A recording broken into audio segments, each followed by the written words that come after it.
Bismillahirrahmanirrahim. Selamat datang kembali di seri kuliah fisika dasar. Di video sebelumnya kita telah mempelajari tentang hukum Biot-Savart. Di sana kita belajar tentang bagaimana medan magnet dihasilkan oleh arus listrik, dan kita juga sudah mempelajari cara untuk menentukan arah dari medan magnet melalui penerapan kaidah tangan kanan. Sekarang kita akan terapkan hukum Biot-Savart yang ada di atas sana untuk menghitung medan magnet akibat suatu kawat lurus atau medan magnet di sekitar kawat lurus.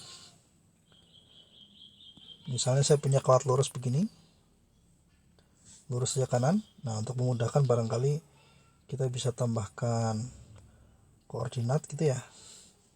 Oke, kurang lurus. Nah, itu. Ini sumbu Y mungkin, dan nanti sumbu X nya kira-kira berhimpit dengan kawatnya. Oke, kita tulis hukum Biot-Savart di sini. dP sama dengan mu0 kali I. Biasanya orang suka menuliskan I-nya di luar sini biar mudah di manipulasi matematiknya. dl cross R topi dibagi R kuadrat. Ini adalah hukum Biot-Savartnya. Oke, yang pertama kita lakukan adalah kita ambil sebuah partisi di sini. Ya, oke, ini arah arusnya kita anggap ke kanan. Arusnya kanan.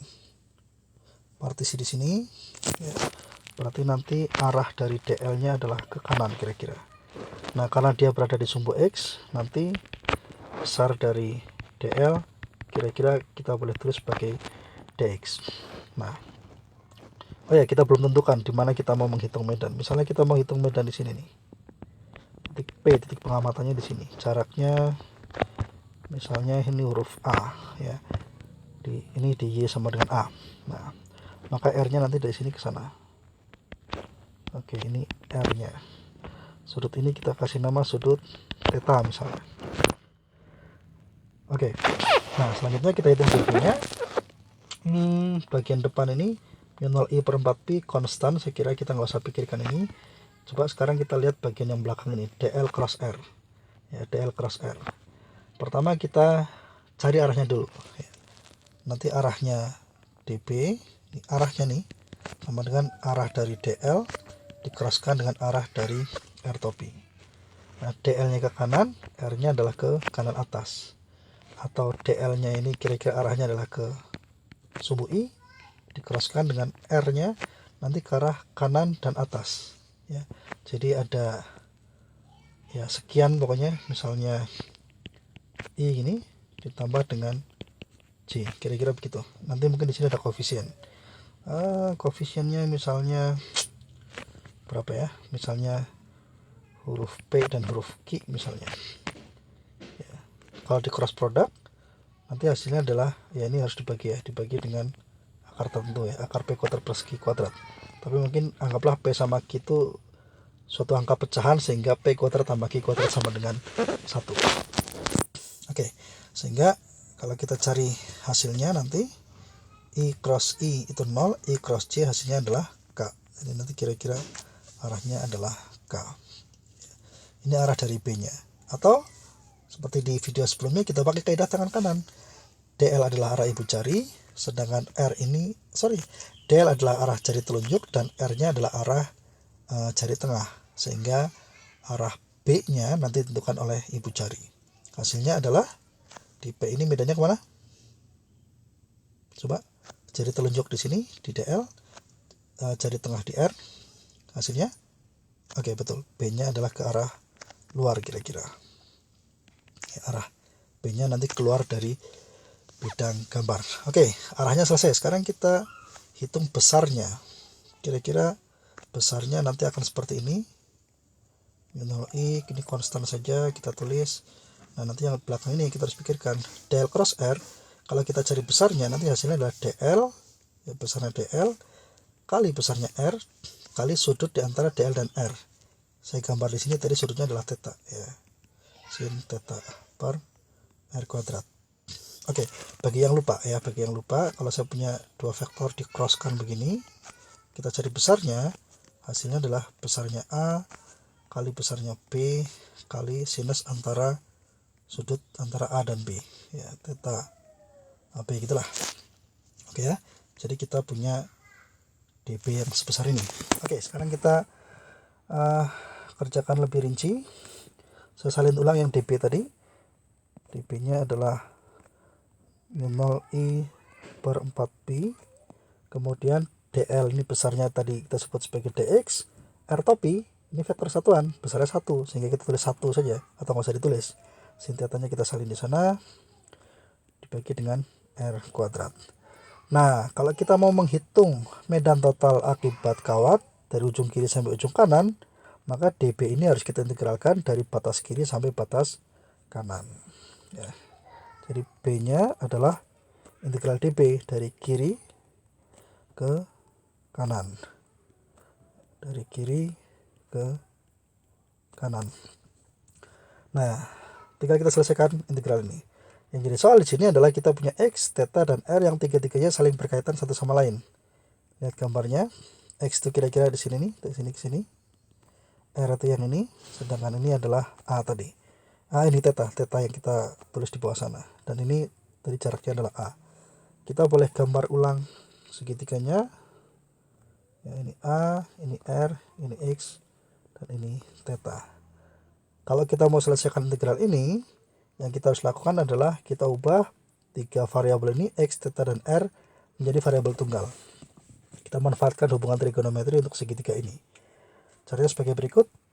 Kita lihat a ini adalah konstanta, ya, tidak berubah nilainya. Jadi akan lebih mudah kalau r dan x ini kita nyatakan dalam a dan theta saja.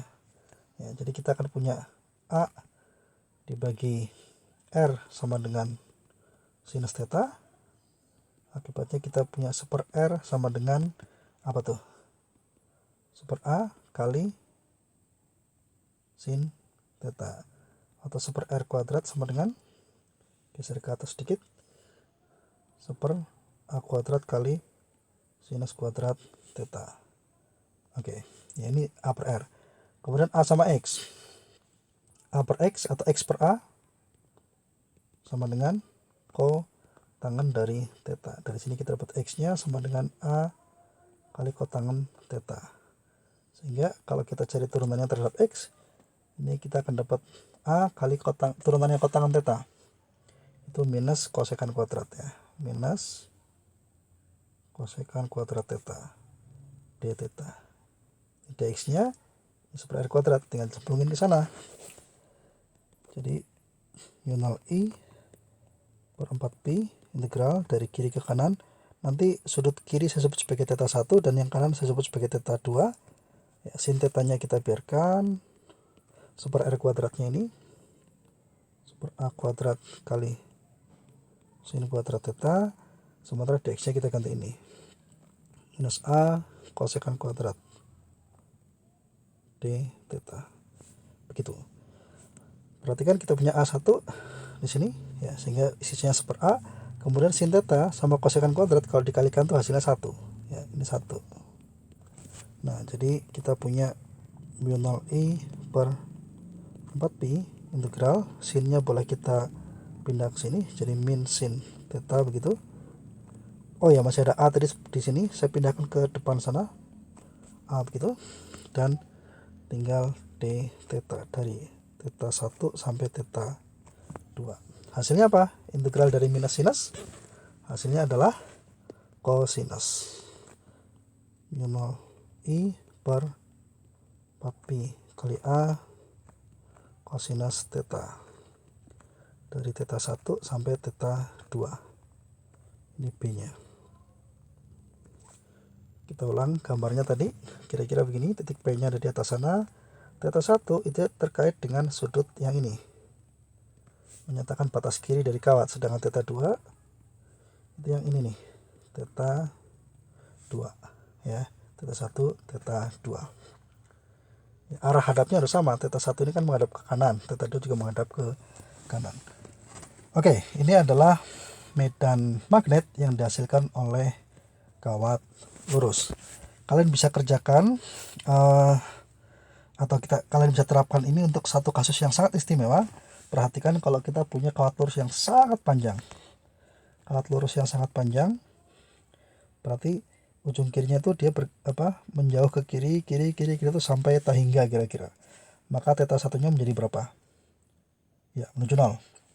Sedangkan yang theta 2 kalau ujung kanan itu diperpanjang ke kanan, theta 2-nya akan terus-menerus membesar dan batasnya adalah 180 derajat.